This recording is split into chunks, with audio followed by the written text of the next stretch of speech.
ഈ പകൽ ഞാൻ പ്രാർത്ഥിക്കുകയാണ്. Hallelujah, hallelujah. ജനം സ്തോത്രം ചെയ്യുന്നു. പല വിധത്തിൽ പരാജയപ്പെട്ടുമ്പോൾ, വിശ്വാസ ജീവിതത്തിൽ പരാജയപ്പെട്ടു പോകുമ്പോൾ, അല്ലെങ്കിൽ വിശ്വാസ ജീവിതത്തിൽ താഴെ ലെവലിലേക്ക് ഇറങ്ങി വരുമ്പോൾ പൗലോസ് പറയുന്നു, സ്തോത്രം അപ്പോസ്തലൻ പൗലോസ് പറയുന്നു, സ്തോത്രം ചെയ്യുന്നു, എന്നാൽ നിങ്ങൾ ചോദിക്കുന്നതിലും നനയ്ക്കുന്നതിലും അത്യന്തപരമായി ചെയ്യണമെങ്കിൽ നിങ്ങൾ ദൈവശക്തി വ്യാപരിക്കണം. ഹല്ലേലൂയ.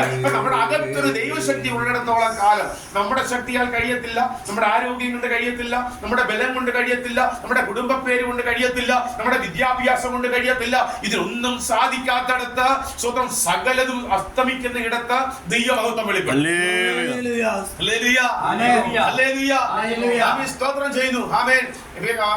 കൊരിന്ത്യലേഖനം നമ്മൾ കൊരിന്ത്യലേഖനം പഠിക്കുമ്പോൾ മനസ്സിലാവും. 12-ാം അധ്യായത്തിൽ പറയുന്നു, സ്തോത്രം ചെയ്യുന്നു, എന്റെ കൃപ നിനക്ക് മതി, എന്റെ ശക്തി നിന്റെ ബലഹീനതയിൽ തികഞ്ഞു വരും. അങ്ങനെയെങ്കിൽ നമ്മുടെ ബലഹീനതകൾക്കകത്തിറങ്ങി വരുന്ന ഒരു ദൈവശക്തി ഉണ്ടെങ്കിൽ അത് മനുഷ്യന്റെ ശക്തിയല്ല, ലോകത്തിന്റെ ശക്തിയല്ല, ദൈവത്തിന്റെ ശക്തിയായ പകൽ ഇതിനകത്തിരിക്കുന്ന നമ്മൾ ഓരോരുത്തരും ശക്തരായി പകൽക്കാലം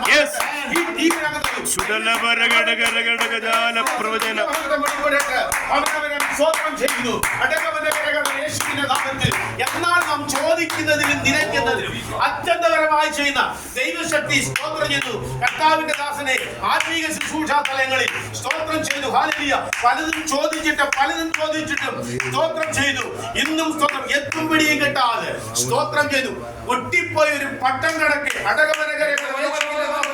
അവൻ സ്തോത്രം ചെയ്തു. ആയിരിക്കുന്ന അനുഭവത്തിനകത്ത് ഇന്ന പകൽ ആയിരിക്കുന്നുവെങ്കിൽ അവൻ പരിശുദ്ധാത്മാവിൽ ശക്തമായി പറയുന്നു, അവൻ വിളിച്ചതിനും വിശ്വസ്തന ആ ദൈവത്തിന്റെ കാലം ഇന്ന് പകൽക്കാലം തന്റെ ദാസനെ കൂടി ചലിപ്പാൻ ഏൽപ്പിച്ചു കൊടുക്കട്ടെ. ശുശ്രൂഷ തലങ്ങളിൽ ചില വിടുതലുകൾ വെളിപ്പെടട്ടെ. കുടുംബ തലത്തിനകത്ത്, തലമുറകളുടെ വിഷയത്തിനകത്ത് ചില മറുപടികൾ വെളിപ്പെടുത്തിക്കൊണ്ട് പരിശുദ്ധാത്മാവിന്റെ ശക്തി വ്യാപരിക്കുന്ന പകരമായി മാറട്ടെ.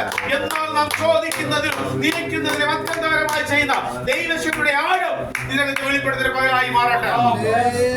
Hallelujah, hallelujah. നമുക്കൊന്നും കഴിയത്തില്ല ദൈവമക്കളെ, എന്നാൽ സ്തോത്രം ചെയ്യുന്നു, നമുക്ക് വേണ്ടി സകലതും ചെയ്യുവാൻ കരുത്തുള്ള ഒരു ദൈവമുണ്ട്. ഹല്ലേലൂയ. ആ ദൈവം സ്തോത്രം കല്ലറകളെ ഭേദിച്ചുകൊണ്ട് സ്തോത്രം ചെയ്യുന്നു, അവൻ വീണ്ടും മടങ്ങി വന്നു.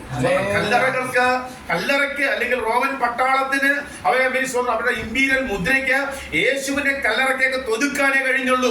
എന്നാൽ സ്തോത്രം ചെയ്യുന്നു, അവൻ ആരും തുറക്കുവാൻ കഴിയാത്ത കല്ലറയുടെ സ്തോത്രം സാന്നിധ്യത്തിനകത്ത് യേശു സ്തോത്രം ഒതുങ്ങുമെന്ന് പലരും വിചാരിച്ചുവെങ്കിലും നോ, യേശു ഒതുങ്ങുന്ന ദൈവമല്ല. സ്തോത്രം ചെയ്തു. ഹല്ലേലൂയ.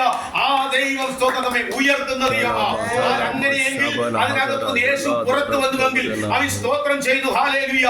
ഈ പുതിയ നിയമസഭയ്ക്കകത്ത് ഇരിക്കുന്ന ദൈവമക്കളെ, നമ്മുടെ ഉള്ളിലാണ് യേശു ഇരിക്കുന്നത്. അങ്ങനെയെങ്കിൽ നമ്മെ ഒതുക്കുവാൻ, നമ്മുടെ ജീവിതത്തെ ഒതുക്കുവാൻ, നമ്മുടെ ശുശ്രൂഷകളെ ഒതുക്കുവാൻ ഒരു പൈശാചിക മണ്ഡലങ്ങൾക്കോ പാർക്കുന്ന ദേശത്തിന്റെ വ്യാപാരങ്ങൾക്കോ കുടിയിരിപ്പുകൾക്കോ അവൻ മാനുഷിക ശക്തികൾക്കോ അവൻ ഒന്നിനും സാധ്യമല്ല എന്ന് ഇന്ന് പകൽ തിരിച്ചറിയുന്ന ദൈവമക്കൾക്കായി ഞാൻ ദൈവത്തെ സ്തുതിക്കുകയാണ്.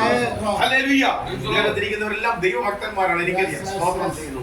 എന്നെക്കാളും ശക്തന്മാരായിരിക്കുന്ന അല്ലെങ്കിൽ അനുഗ്രഹീതനായിരിക്കുന്ന സ്തോത്രം ദൈവദാസന്മാരിനകത്ത് ഇരിക്കുന്നത് സ്തോത്രം ചെയ്യുന്നു. ഹല്ലേലൂയ. അവരുടെ മുമ്പിൽ സ്തോത്രം ചെയ്യുന്നു. ഹല്ലേലൂയ. ഈ തിരുവചനം അങ്ങോട്ട് വിളമ്പുമ്പോൾ ഇത് എത്രത്തോളം നമ്മുടെ അകത്തേക്ക് കയറുന്നു അതിനനുസരിച്ച് ദൈവത്തിന്റെ പ്രവൃത്തി വെളിപ്പെടും. ഹല്ലേലൂയ. ദൈവമഹത്വം നമ്മുടെ ജീവിതത്തിൽ വെളിപ്പെടണമെങ്കിൽ, ദൈവകൃപ നമ്മുടെ ജീവിതത്തിൽ വെളിപ്പെടണമെങ്കിൽ നമ്മുടെ അകത്തൊരു അഭിഷേകം ഉണ്ടാകണം. സ്തോത്രം ചെയ്യുന്നു. ഹല്ലേലൂയ. അഭിഷേകം